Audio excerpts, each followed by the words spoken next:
السلام علیکم ورحمۃ اللہ وبرکاتہ۔ وعلیکم السلام۔ مفتی صاحب کی برکات میں ایک سوال عرض ہے، کوئی بندہ جو ہے نا اپنی بیوی کو طلاق یعنی اس صورت میں دے رہا ہے کہ بھئی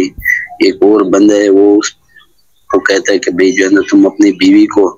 طلاق دو نہیں تو میں تمہیں قتل کر دوں گا، یعنی کہ بندہ جو ہے نا اس کو قتل کی دھمکی دیتا ہے یا قتل جو ہے نا اس کو کرنا چاہ رہا ہے، بھی تم اپنی بیوی کو طلاق دو نہیں تو میں تمہیں قتل کر دوں گا۔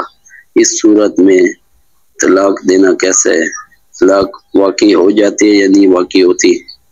اگر کوئی بندہ جو ہے نا اس کو ڈراتا ہے یا وہ اس پہ زور کر رہا ہے کہ بھی تم جو ہے نا اپنی بیوی سے طلاق جو ہے نا تم اپنی بیوی کو طلاق دو نہیں تو میں تمہیں قتل کر دوں گا، وہ پھر بندہ جو ہے نا ڈر کی وجہ سے بیوی کو طلاق دے سکتا ہے یا نہیں دے سکتا؟ اگر ڈر کی وجہ سے طلاق دے تو پھر وہ واقعی حقیقتاً طلاق ہو جائے گی یا طلاق نہیں ہوگی؟ اس بارے میں تھوڑا مفتی صاحب وضاحت فرما دیں، اللہ تعالیٰ آپ کے علم میں عمل میں زندگی میں اضافہ فرمائے۔ جی وعلیکم السلام ورحمۃ اللہ وبرکاتہ۔ آپ کا سوال ہے کہ اگر کوئی کسی کو قتل کی دھمکی دے کہ تو اپنی بیوی کو طلاق دے، وہ قتل کی دھمکی سے ڈرتے ہوئے وہ اپنی بیوی کو طلاق دے تو کیا طلاق ہو جائے گی؟ جی اس پر دو طرح کے علماء کا فتویٰ ہے۔ ایک علماء تو لکھتے ہیں طلاق ہو جائے گی، لیکن فتاوی شامی میں یہ لکھا ہے کہ اگر اس کو بالکل 100% اس بات کا یقین ہو کہ میں نے اگر طلاق نہیں دی تو واقعی یہ مجھے قتل کر دیں گے، تو اب وہ کیا کرے کہ طلاق کی نیت دل سے نہ کرے، زبان سے صرف بول دے، دل سے نہ کرے، اور طلاق کے الفاظ جو ہے وہ اس نیت پہ بولے کہ میں اپنی بیوی کو ظاہری زبان سے صرف اپنی جان بچانے کے لیے یہ لفظ طلاق بول رہا ہوں، میری نیت طلاق دینے کی نہیں ہے، تو لکھا ہے کہ اس سے طلاق واقعہ نہیں ہوگی، کیونکہ یہاں پہ جان بچانا فرض ہے۔ وہ اپنی جان بچائے، لفظ طلاق بول دے، لیکن اس میں نیت کا اختیار ہوگا کہ نیت وہ طلاق کی نہ کرے کہ میں اپنی بیوی کو طلاق دے رہا ہوں، لفظ طلاق ہی بولے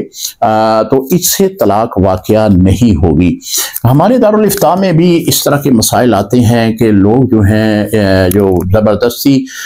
نکاح کی صورت میں لڑکے کے اوپر زبردستی کرتے ہیں کہ جی تو اب ہماری بیٹی کو طلاق دے ورنہ تجھے مار دیا جائے گا، تو اس میں پھر یہی دیکھا جاتا ہے کہ ان کا یہ دھمکی جو ہے، یہ ان کا کہنا واقعی 100% ایسی میں ہے کہ واقعی اس نے مار دینا ہے کہ صرف دھمکی ہی ہے، وہ تو چہروں سے پتہ چل جاتا ہے، الفاظوں سے پتہ چل جاتا ہے، ماحول سے پتہ چل جاتا ہے کہ یہ کس ماحول کے ساتھ مجھے کہہ رہے ہیں۔ اگر اس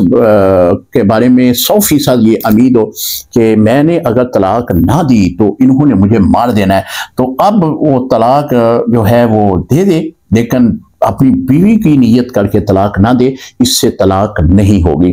لیکن کچھ علماء کہتے ہیں کہ دھمکی سے بھی طلاق ہو جاتی ہے۔ اگر کوئی کہتا ہے کہ میں تجھے مار دوں گا، آپ طلاق دیں، وہ طلاق دیتا ہے تو اس سے بھی طلاق ہو جاتی ہے۔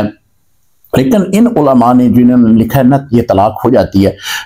وہ اس بنا پہ ہی ہوتی ہے کہ وہ دل میں بھی اس بات کی اگر نیت کرے گا کہ میں اپنی بیوی کو طلاق دے رہا ہوں تو طلاق ہو جائے گی، وہ 1 دے 2 دے 3 دے جتنی بھی طلاقیں وہ اس صورت میں دے گا تو ان علماء کے نزدیک وہ طلاق ہو جائے گی۔ لیکن اس سے پہلے جو میں مسئلہ بیان کیا ہے باحوالہ میں عرض کر رہا ہوں، وہ ان کے نزدیک، ان علماء کے نزدیک وہ نیت نہ کرے اپنی بیوی کو طلاق دینے کی، بس لفظ طلاق بولے تو اس سے طلاق واقعہ نہیں ہوگی۔ السلام علیکم ورحمۃ اللہ وبرکاتہ۔